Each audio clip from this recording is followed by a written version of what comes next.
Hey guys, I'm in downtown San Antonio waiting to meet one of my customers later in a few hours. But while I'm waiting, I wanted to talk about briefly my recent experience flying to Singapore, talk about exactly my point of view, what I liked about it, what my take would be traveling to Singapore. Everything from Qatar Airways, which I believe is pronounced Qatar Airways, all the way down to being in Singapore, experiencing lifestyle of Singapore, and a little bit of everything in a nutshell. If you've missed any of my videos, definitely check them out because they would have a little bit better explanation and understanding of what I've experienced for the last 2 weeks that I was there. The first thing I want to talk about is Qatar Airways or Qatar Airways. When I got to DFW Airport, I was pleasantly surprised when it was time to board.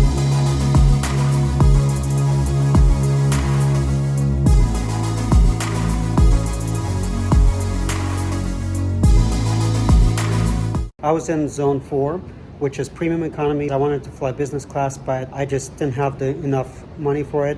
Everyone that I've talked to, they've said, yes, definitely fly Qatar Airways.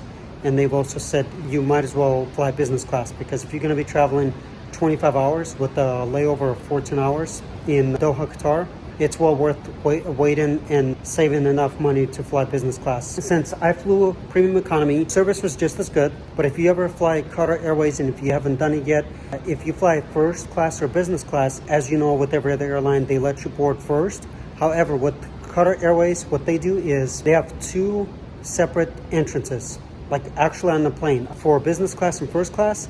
And then for anybody that's in economy, it's a separate section of the plane. Once I got on the flight, we were late taking off because at DFW Airport, they were a little bit congested. We were supposed to leave by about 6:30 or 6:45, but we didn't leave till 7:45.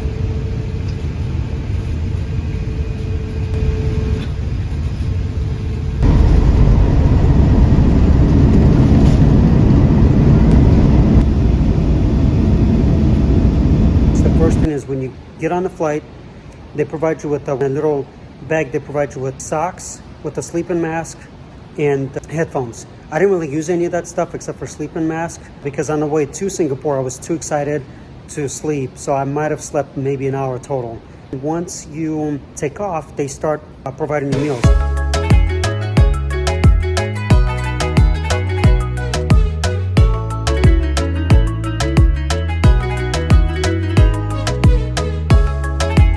I chose to pre-select my meals randomly because they provided you with 6 meals total on your round-trip flight.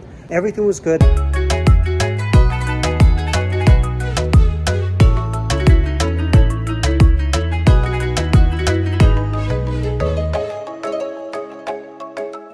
Customer service was amazing. The one thing I would say is on my flight, I had an older gentleman when we were first taking off from DFW, flying to Doha, Qatar. He was a little bit upset because he booked this flight through American Airlines, and unfortunately, anybody that flies American, you can't expect the best out of them. They're always going to let you down. Unfortunately, they're not even in the top 10, one of the best airlines in the country. They jumped even further. If you looked at consumer ratings, you'll find out that Spirit Airlines actually bypassed them. But anyway, with American, because he booked business class, they actually screwed him over. I'm going to call it like it is. You could defend American Airlines all you want, but I'm going to call it like it is. I deal with them indirectly every day, but I got to experience it the other side, that when they partner with other airlines, they unfortunately screwed him over.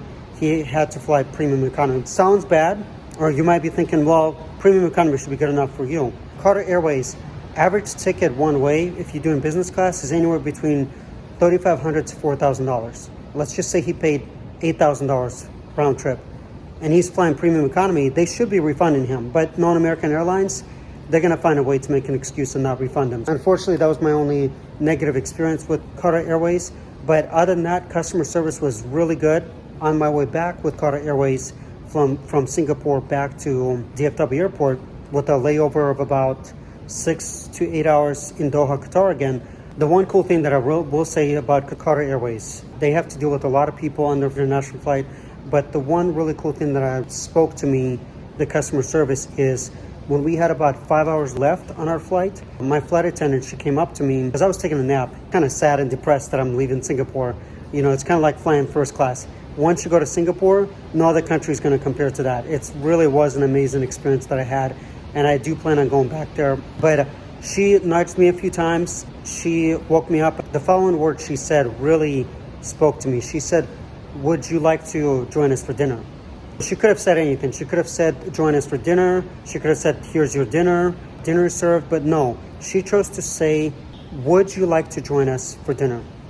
She made me feel inclusive. She made me feel welcome. She made me feel part of the Qatar family by inviting me to join them for dinner.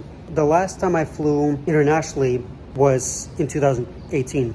I flew to Moscow, Russia, and I have not had any flight attendant go that far to say, "Would you like to join us for dinner?" And that really meant a lot to me. For me personally, even though there was a few hiccups with Qatar Airways, mainly because of American Airlines, again, not trying to point fingers, just giving you the facts, because the poor old man then, it reflected poorly on him, and it reflected poorly on American because they did screw him over. He then was proceeding to be mean to the flight attendants through most of the flight. He acted like they owed him everything, and sadly, they didn't really owe him anything. It was mainly because he booked through American Airlines, and unfortunately, if you've had bad experience enough with American Airlines, you should know better. So technically, that's on him. He should have booked directly with Qatar Airways to know for a fact he was going to have a seat and not have to worry about if they're going to bump him.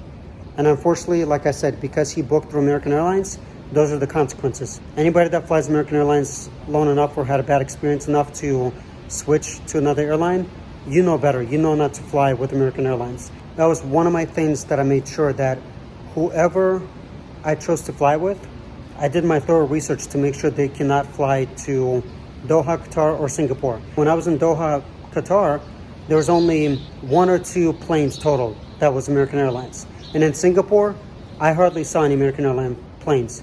I wanted to experience the fullness of flying internationally, and unfortunately, American Airlines will not provide you that customer service like Qatar Airways provided or Singapore Airlines provided when I flew Singapore Airlines back in 2012. If you've seen my one of my first videos that's got currently over 650 views, I believe, on my YouTube channel, it explains the reason. I even titled the video, "Why did I choose Singapore? Why did I choose fly with them?" And in a nutshell, I had a really amazing experience with Singapore Airlines that I was like, you know what? I want to experience Singapore as a country. Same with Qatar Airways. I had such a good experience with Qatar Airways. I'm going to plan in the future to fly to Doha, Qatar, and experience the culture, experience the country. When you take off to go to Singapore, you actually end up flying really close to the downtown Doha, Qatar. I do plan on making a trip out there in the future to experience it for a couple of days, because I do believe if they treated me the way that they treated me, I'm sure the country is going to be just as good. Now, let's talk about me landing in Singapore and the whole experience. One thing I will say to starting out with Changi Airport, which I've been mispronouncing wrong. My apologies to any of my YouTube subscribers or anybody that's watching this video. It was my first time to Singapore, so next time I go, I'll be sure to pronounce it right. But I believe it's Changi Airport. I've only been to the Terminal 1 just recently, a couple of weeks ago. Today is November 30th, 2023. I was there October 5th through October 14th. A couple of weeks ago, they announced that they are newly renovated Terminal 2 that's got digital waterfalls. This gives me another reason to go back to Singapore and experience it. There's a few other things like Motorline that I didn't get to see because it was under renovations.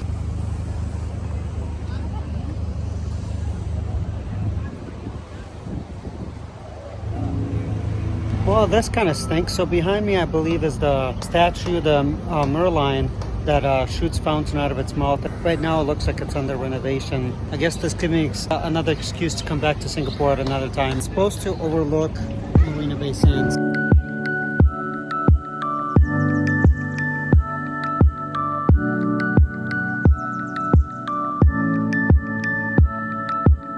And then there was this famous bridge, that hiking trail bridge, that I also didn't get a chance to go on because it was under renovations.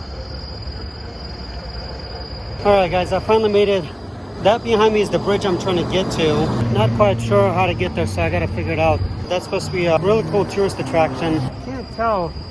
It may be under construction, so I gotta go find out. I wasn't disappointed, but this gives me another chance, an excuse to go back in the future. If you see me doing another vlog about Singapore, now you know why. Let's talk about Changi Airport. When you land, you're gonna be at Terminal 1 if you're coming on an international flight. The first thing you're gonna do is obviously go to the baggage claim. They come out really, really fast. I was actually really surprised. And then I went over to start looking for a taxi or an Uber, which Singapore does not have Uber, which thank goodness, because taxis there, they are top-notch quality. They are required to have high standards. The vehicles have to be new. They can't be old. Most of them have to be clean. They have to have leather seats, and the drivers are super friendly. Taxis are definitely not anything like here in America, where you get in the taxi and you might smell onion smell, garlic smell, bad BO. In Singapore, that is not the case. I've taken taxis enough times in Singapore to now know that when I go back to Singapore, I'm going to be choosing taxis every time. The taxi app that I use, there are several of them that you could use. The one that I used that I got comfortable with, I was looking around what's the best taxi service I could use, what's the easiest to download, and I chose Tada, which is TADA. When you download the app, you could choose to use your MasterCard to attach to the app, or you could choose to pay cash. You can select cash every time. After I selected my taxi app and I kind of got familiar with it, I went to currency exchange booth, which I talk about that on my 50th vlog, Changi Airport. So if you haven't seen that yet, definitely go check it out. That gives you an in-depth knowledge of what I went through. But in a nutshell, when I was going to that booth, I got my money exchanged. I also asked them, hey, do you guys have a SIM card? Because my friend Caleb Preston, he suggested that if you're going to be going to Singapore for 2 weeks, get a SIM card because it's going to be very beneficial for you. I took his advice and I asked them if they had one.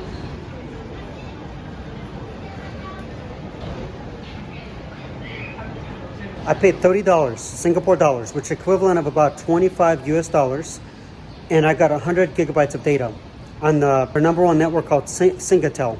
I might be mispronounced that, but it's Singatel, Sigtel, and I only used up 10 gigabytes. I had 90 gigabytes of leverage remaining, but unfortunately I wasn't going to be able to use all that. I got the SIM card. I was really surprised. The guy helped me. He gave me a little bobby pin to insert into my phone, and then I was able to install it pretty quickly. The experience was great at the airport. Now let's talk about my hotels. I stayed at the 4-star hotel called V Hotel off of Bencoolen Street. For 4-star, they did a really good job. And I talk about hotels in Singapore versus American hotels, both here in America and in Singapore. Here's how I was looking for my hotels. I had a budget set, and I also wanted to see what would it be like to stay in an American hotel in Singapore, and what would it be like price-wise to stay in a hotel that's, their local hotel there in Singapore. After I looked at all the prices, I chose to stay at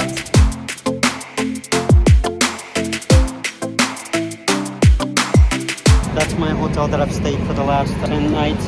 They also have a money changing station, and that's the breakfast place.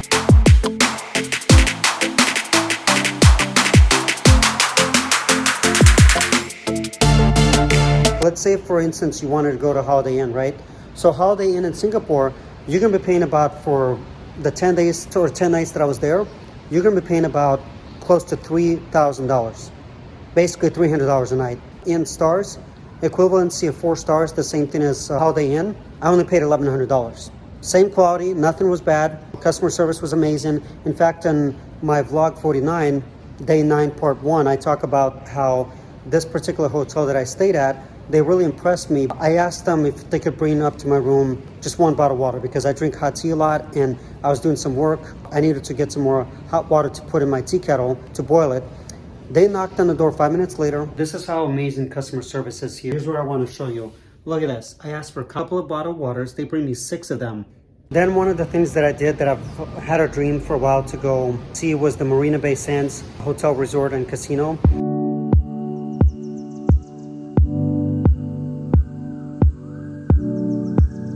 I had a really good experience. I went to explore around it. I went to the shops at the Marina Bay Sands.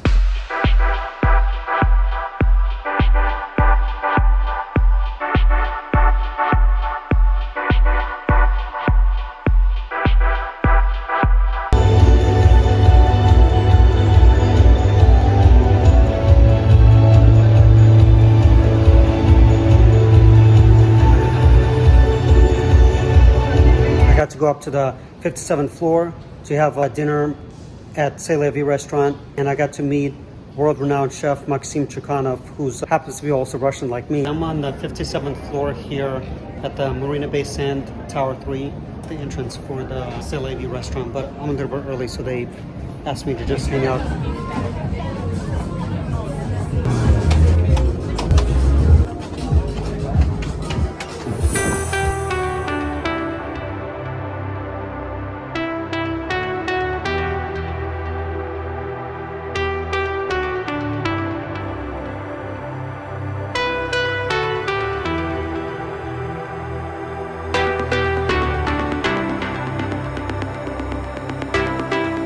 I didn't expect to be in Singapore and meet another Russian, but when I researched for that restaurant weeks before I was going to be flying in there, I saw that he was the world-renowned chef there.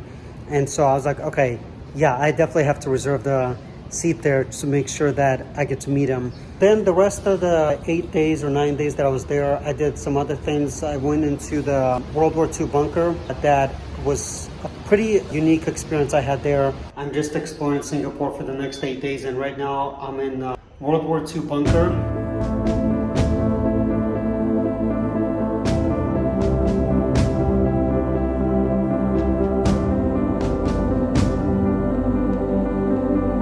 I walked everywhere. That was my number one goal, is to not take a car as much as possible, but to walk everywhere. So I accomplished that.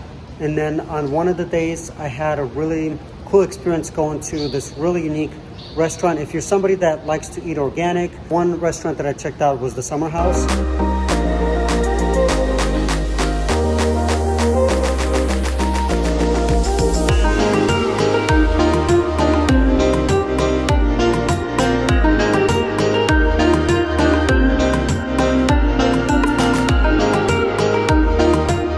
After I finished eating dinner there, I walked all the way back, 9 miles total, 3.5 hours later. I walked back to my hotel. I started my walk at about 8:30 at night, and I wore white flip-flops. The reason I did that is I wanted to experience, is it really safe to walk in Singapore during nighttime, and just how clean it is. So I figured no better way than to wear my white flip-flops and experience Singapore in its fullness. Along my walk, I got to see some green and orange lanterns, which was at the time in October, this was their popular thing that they were doing for a limited time. And on certain streets, I got to see some girls, both different ages, walking by themselves, and nobody was bothering them. All in all, I learned on that night that I walked, I learned that Singapore really is safe, and I learned that Singapore really is the cleanest country. And then one of the other things that I saw on my walk during that night was I saw a man sweeping the streets in the dark. Singapore, really impressive country in terms of how clean they are. Just behind me, behind that building over there of this apartment complex, I saw somebody, keep in mind it's like 10:30 at night already, someone that was sweeping the neighborhood. So it's impressive. I don't know if he was just that much devoted Singaporean, or if it's just part of his duty to sweep the grounds at nighttime. Either way, that really impressed me, because in America, I have not seen anywhere where at nighttime you could actually have somebody, an employee or dedicated citizen, actually make sure the streets are clean. That I have not seen at all. If you want to see the exact water fountain music show that I saw on my day 7, look up day 7 on my YouTube channel to find the right video. It's about 14 minutes, and it's got about, I believe, 336 views. That I stumbled by accident. I didn't really expect to see a water show. I just wanted to kind of walk around and experience what it looks like at nighttime. And when I walked outside, from right outside the shops at the Marina Bay Sands, they were doing the water show. Guys, I'm at the shops at the Marina Bay Sands. Look at this.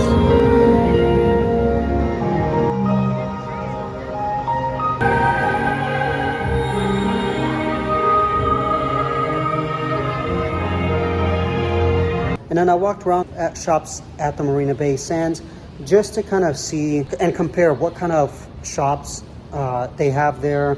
What are the prices? It can be pretty expensive, but like food-wise, part of that day 7, I do talk about where you'll see a plate that I got that was a pretty big plate, and I paid 8 Singapore dollars, which is equivalent of about $5.86 US dollars. Overall, day 7 was a really good experience. Like I said, if you missed any of my videos, definitely go back and check them out. There was one where I went to the National Singapore Museum, and I got to experience the culture. And if you want to know more about Singapore, I definitely recommend going to that museum.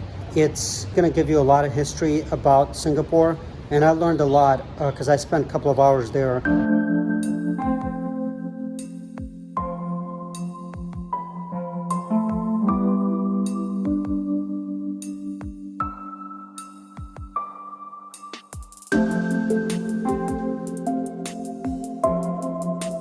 There's a really unique chair display that they do. The way they did it, I can't explain it. It's an illusion. All you got to do is just go back and watch the video. Let's talk about the preparations. What did it take me to get to Singapore? Like what was my routine? Back in August, middle of August, I started doing a routine where I worked out with my employer that I would be working at nighttime and then be done around noon and then just work between 8 p.m. to 9 p.m. all the way up to about 12 noon the next day.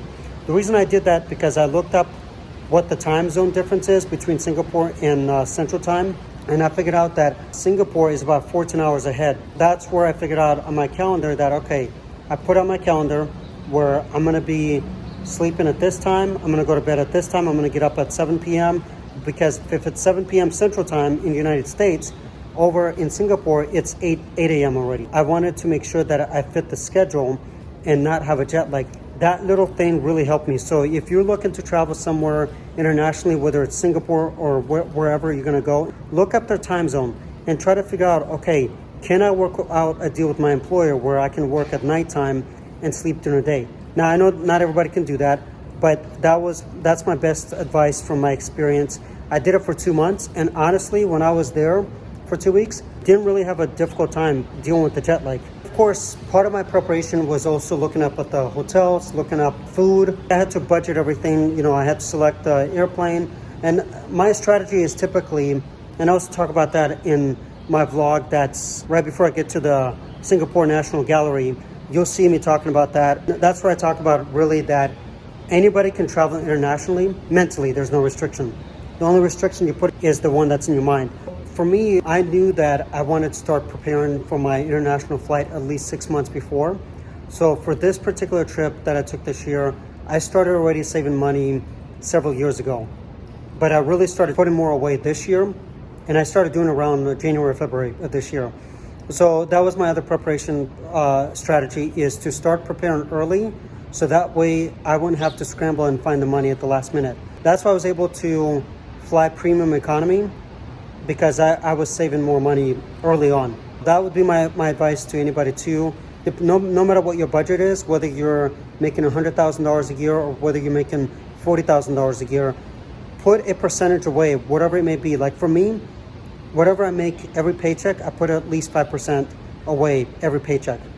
And that helped get to my goal a lot faster. And that's why I was able to book my flight way back in April, because I had most of my money saved up at that point, so I didn't have to worry about whether I was gonna have enough or not. That was my first step. The second step was saving for the hotel. The best thing is, once you figure out what your budget is and how much a hotel costs, start looking up 6 months in advance, so you have a general idea of what it's gonna cost you, because once you figure that out, everything is easy after that. Now you know, okay, let's say it cost $1,000 for 10 days to stay at a hotel in Singapore.